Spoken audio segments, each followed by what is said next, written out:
Hello बच्चों, question है आपके सामने जेई मेंस 2025 का। चैप्टर है आपका इलेक्ट्रोकेमिस्ट्री। कुछ सीक्वेंस आपको यहाँ पे गिवन है। क्वेश्चन में बोला है इस डायग्राम में standard electrode potential are given in volts over the arrow. The value of E naught FeO4 -2 to Fe+2 इज। क्लियर है? तो जो क्वेश्चंस गिवन है वही क्वेश्चंस हमने यहाँ पे लिख लिया है। यहां से यहां तक का पोटेंशियल आपको गिवन है 2 वोल्ट, अगला पोटेंशियल है आपको 0.8 वोल्ट, अगला पोटेंशियल है -0.5 वोल्ट। क्लियर है? अब क्वेश्चन ने जो बोला है कि आप FeO4 -2 टू Fe+2 का पोटेंशियल फाइंड करो, तो हमने यहां पे लाइन बना दी है FeO4 -2 से लेके Fe+2 का हमें पोटेंशियल फाइंड करना है। आगे बात समझ में?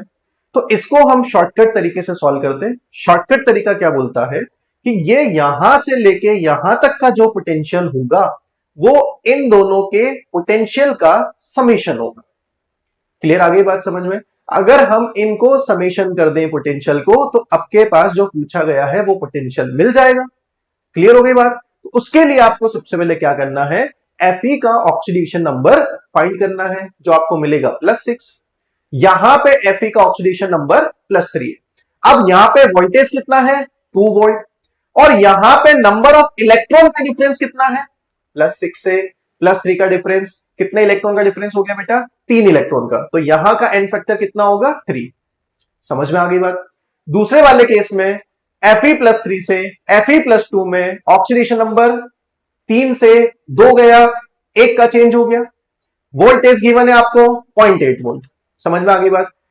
ये वाला वैल्यू आपको फाइंड करना है, तो यहां पे भी आप एन फैक्टर निकाल लीजिए।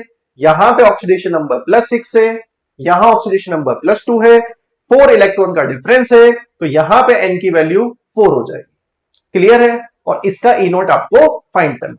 तो हमारा कॉन्सेप्ट क्या है कि इन दोनों का समेशन इसके इक्वल करना है। तो आप क्या करोगे, 2 वोल्ट को 3 से मल्टीप्लाई करो, 2 वोल्ट को 3 से मल्टीप्लाई, प्लस 0.8 को 1 से मल्टीप्लाई, 0.8 को 1 से, इक्वल टू टोटल होगा 4 से मल्टीप्लाई करेंगे ई नोट को, 4 से मल्टीप्लाई किया ई नोट को।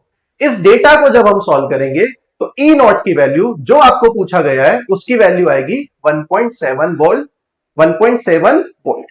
तो इस ऑप्शन को आप देख सकते हैं, ऑप्शन नंबर 1 में दिखेगा। तो आप इस क्वेश्चन का फाइनल आंसर क्या टिक कर दोगे, ऑप्शन नंबर 1।